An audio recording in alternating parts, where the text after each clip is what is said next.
No one is topping your supply. Let's be real. You got to see this, everyone. Who's coming along and doing the things that you did? Who had the level of care that you had, the devotion, the empathy, all of these traits? The narcissist knows an individual that carries these traits. They feel that it's very foreign and different from how they behave, and it's something they learn to later value only after you're gone. Those ones, empaths, and all the genuine souls, just embrace the narcissist has to go through their cycle. Okay? They have to go through their cycle. Getting infatuated with new supplies, bullying you, casting you aside, devaluing you, and let them go off on their journey of trying to find fulfillment. Remember, they're never fulfilled. They're on a search for happiness. Most people want happiness in life. A narcissist is no different.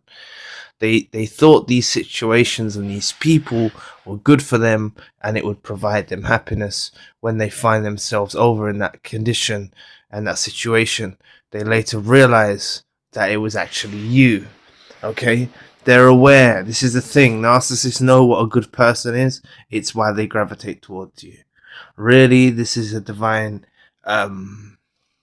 encounter between you and the narcissist that is brought on, I believe, by God or the universe to teach them something, and you also teach something, but you're not meant to be together forever. Okay? You look like you were sent as mercy, you see, for them to change. They had a chance to change. This is why they can't, like, karma kicks in and teaches them through you after you're gone. Then they only look around and all they can do is see you. Then they have a memory they can't shake of you. And this is what they go through. Right? They ain't coming across, like, let's face it, you know how it is in this world. And like, you've dealt with narcissists from all angles. You encounter narcissists and toxic individuals, even if they're not narcissists, they're toxic, right? Or psychopaths or sociopaths. You've encountered these types of individuals in your walks of life. The narcissist now is intoxicated off the supply source that you provided for however long you did, and they make bad decisions. They fall victim to those preying on them. All right, they fall victim to those preying on them. This is what happens. All right, so they've never encountered someone like you. They're never going to encounter someone like you again. It was a small period of time that you were aligned to be in that environment, and I believe it's your destiny not to be there. Okay? If some of you are still under the impression that like, you need to stay away from this twin flame stuff, this soulmate stuff, like, you can't be thinking, like, not like, let's say God made you in pairs, right? Or the universe or whatever, right? It's not a narcissist that is your soulmate, or like that kind of belief system, which everyone has at one point, right? And people keep throughout their whole lives, is actually opens you up to toxic people. Okay, this is the same thing. The narcissist gets infatuated. Like, this is why this kingdom, like these kingdom marriages and things like that. Maybe some people have, you know, marriages and things that are like orchestrated by God and things like that. But I'm saying, if you have the assumption that the next person that walks into your life is from God, and you should get married, and you should, you know, you're gonna rush into something. I think the whole experience you go through in narcissistic abuse is to teach you to become more selective. Becoming more selective about who you let in your life, and not affiliating with those that are not of a benefit to you. That's the best strategy. It's the most realistic strategy. It makes sense. The only other reason why you're going to go down other avenues is because of pressures of life time's running out and things like this, and you're gonna settle for less. Now, I don't want any of you to do that. That's what the narcissist does, and it ends up in a bad situation for them. Like, you go and think, right? Like, I can understand you thinking, oh, the narcissist wanted this and they've gone off and they've gone with someone better. I can understand you thinking these things, but it's far from the truth. All right, that comes down to you not valuing yourself, or the devaluation that the narcissist has put you through has made you feel a certain way about yourself, and then that's what you need to heal. Okay, that's part of your healing. It's not an additional layer. Everyone has healing to do after narcissistic abuse, and that's part of your healing. If you feel that way about yourself, all right. Like, the thing is, I've learned for a very long time to not compare myself to anybody. I don't compare the channel to anyone else's channel. You know, you're aware. You see things like, oh, this channel is doing well, or this is, you know, like, you're aware of it, but you don't compare yourself. All right, like, you should value your own unique creation, who you are.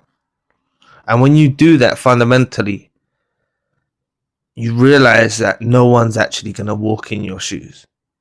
There'll be people they try to put in your place, but no one's going to deliver the same way you delivered.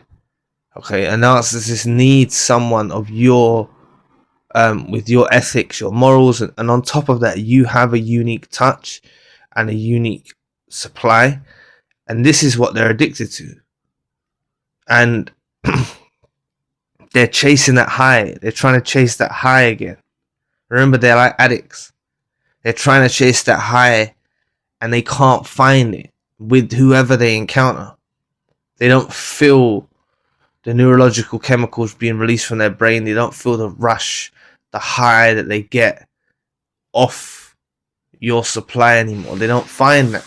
When they had your, when they was kind of, they had your, a bit of your light and your energy and your supply, and then they got infatuated with someone else, and maybe you were still in the picture and this and that. Like, this makes them stick together, like glued to the new supply. The moment that you detach, the moment you go about your own journey, the moment you go and do your own thing and let them go off and do whatever they do, as long as you know they're not coming back to you. If any of you are expecting them to come back, I need you to eradicate that from your minds. I have to be 100%. Like, you've woke up, they're a narcissist. Alright, it's way deeper than the clinical definition of NPD and all that, and narcissistic personality disorder or whatever, right? It's way different. It's way deeper than that. They're ill. They're evil.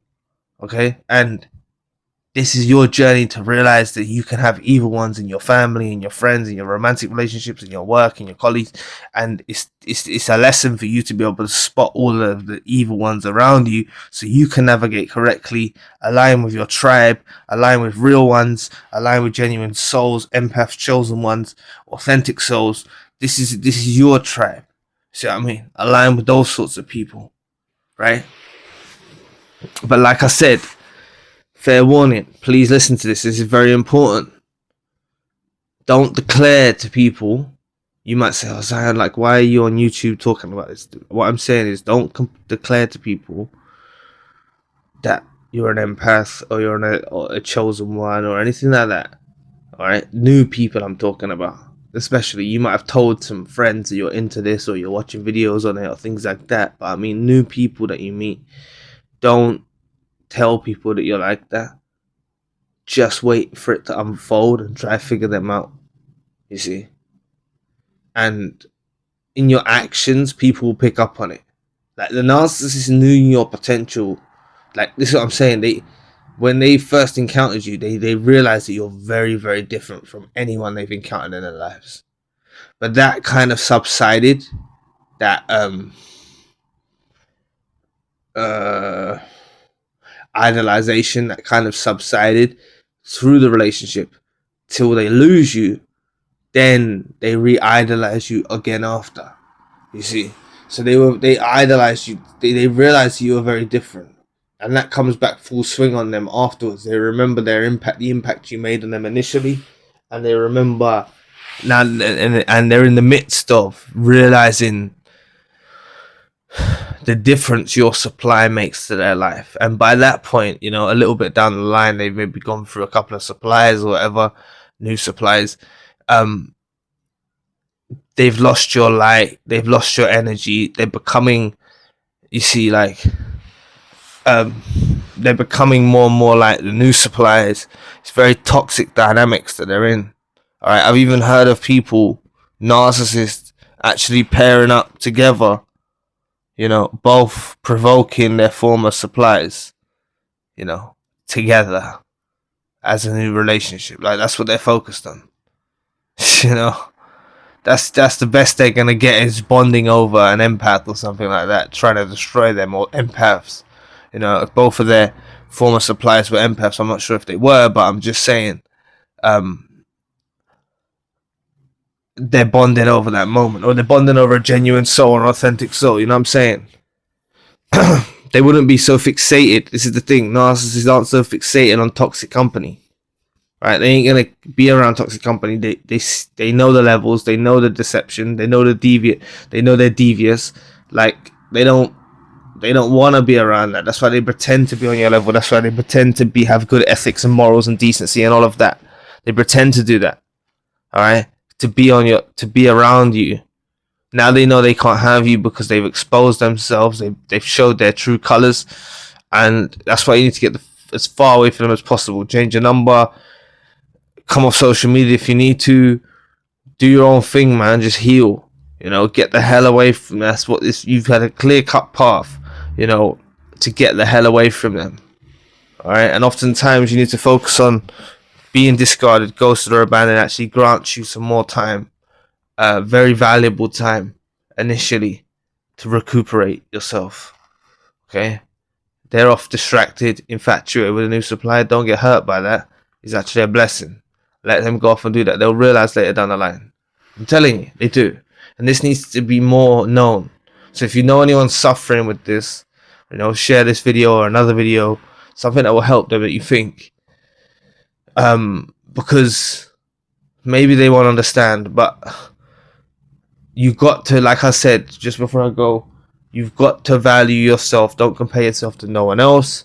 Don't compare your financial, economic status, or, you know, your looks, your color, your hair, you know, your car, your house. Don't compare nothing to no one. Just value what you have and work hard to strive for more, you know, and be grateful for the things that you get in your life and you have already got, right?